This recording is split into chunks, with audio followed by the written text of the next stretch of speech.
Alrighty, Pz.III, as said, Tier 3 boss. So, I had a garage clear out recently, and I was going through my sort of older tanks, and I sort of happened upon this tank. I noticed that I had it fully upgraded, played some like 40 games in it, on 62%, kind of figured I could do better, came back to it, checked tech tree, and now it's the only German Tier 3 tank, apparently. So, I kind of loaded it up.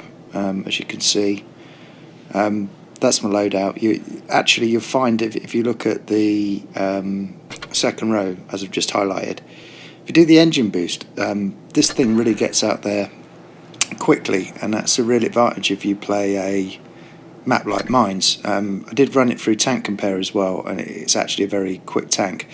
If you look at the front profile of it, the armour at the front, and particularly on the turret, is also exceptionally tough. So if you get me for a tank of this tier, it's a very tough tank. So you can drive it like a heavium. So I started playing it, and I've got a couple of games to show. The first game you won't see awesome damage, but I just want to show how damn tough the tank is, and how you can literally, when you angle it up, just boss a game in it. So as said, mines. the SU has advised us all to camp, and you would have noticed in chat, I'm like, nah, I'm not doing that, dude. So I'm going to hit the hill hard, and to be fair, the team have as well.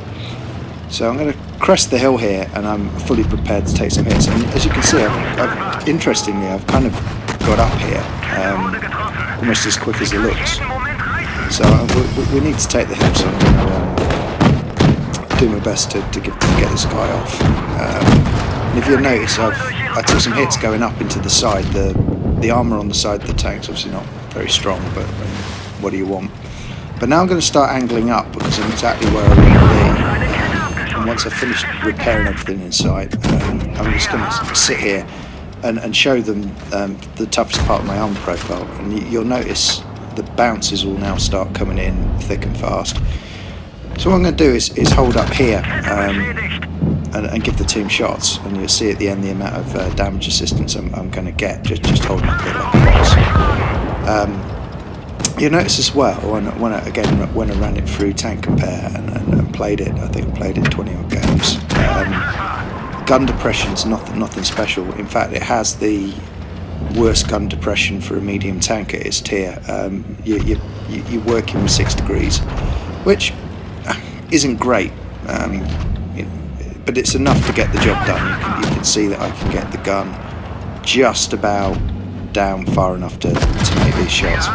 So far I've bounced 255, there's another bounce for 120 gone into the front plate there. So basically the top of the tank, above the glacis, the very top plate, plus the turret is tough as. So I've basically held up here and just, if you know that, you're golden. And now I'm going to move on down, and I like this video because it basically shows how tough the tank is, but when I want to move the tank, okay, yeah, all perks are on it, but can you see how quick it is? It's quickest med in its tier. It really does get out there. And you can see the other guy coming at me in the same tank, and you know, he's been able to chase me down. Unfortunately, he's a bit sort of, so I've dealt with him. Now I've got Hetzer. I'm just going to get down there and COD him, basically, because he's come like a boss all game.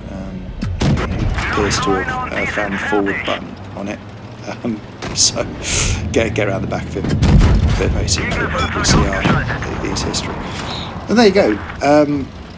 Again, like I said, not an awesome game, but I wanted to show that particular game just to show how you can boss in the tank, and how you can hold a flank if you angle it right, and just how tough it is. If you start looking at if you look at all the destruction systems I've got, I've held the entire red team whilst my team pounded the crap out of them. So, you know, reasonable game. The second game I'm going to show you is on Mirage, and for once I'm top tier. So if you're top tier in this tank, what you really should be doing is getting out there and pushing in it. And that's exactly what I'm going to do. And without giving too much away, this is going to be a mastery. So I had much fun playing this game, and I think a lot of derisory things are said about lower tiers, but you can have great fun with this tank. And also it's nice to see a tank with historical sort of providence kind of out there, and also on top actually being strong. And it should be a strong tank. It's historically a very strong tank, particularly in the early sort of years of the war, so it's nice to see that as well. So like I said, I'm going to just get out there and push. Usually the enemy, especially at lower tiers, kind of like to camp out the back here, and lo and behold, yeah, there's at least two. As you can see, gun depression is not great, but I can make with 6 degrees I can make a shot through the tracks into that guy.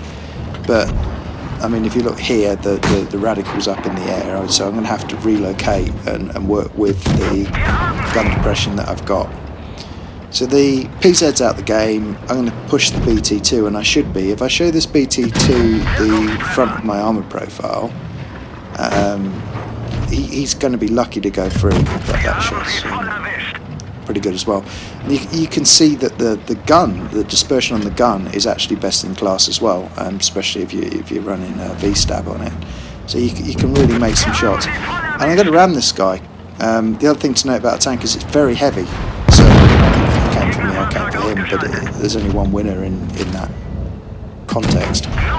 So the other thing you can do in the tank, despite the fact it's a med, is you can ram absolutely deluxe in it. You know, it's kind of like the E50M of its tier. It's bloody heavy.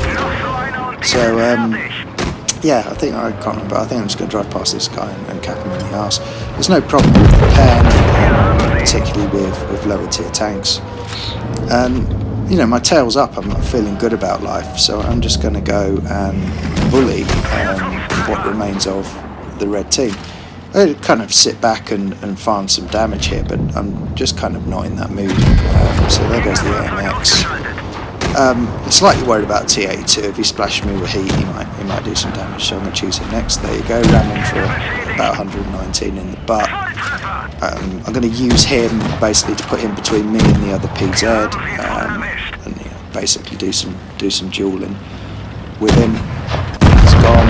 And now I'm going to move around. Look at the mobility of this tank. Look at what it can do. Look at how you can, you know, brawl in it. It brawls absolutely deluxe. Love it. I'm moving around this guy, putting shots into him. He's focusing me. I think he's actually doing the right thing. And you can see I'm going through him, no problem at all. There's some nice pen on this gun. I'm going to go drive around the back of the Tshep. And now onto the Stuart. And the Stuart, if I show him the front of my armour profile, believe me, has no hope. I'll him out of the game as well. So there you go. It will be a mastery game, but you can see at its own tier what an absolute bully this tank can be if you want to put it in the middle there and be effective. I think I was one shot off a Raz there. Nice game. Yeah, pretty much just been a pest. So all in all, I really think you should consider this tank. I mean, it's the only one in the tech tree if you're new to the game, but it's very, very strong. I mean, get out there and drive it. It's great fun, and I just sort of hope you enjoyed, and that's food for thought. Cheers.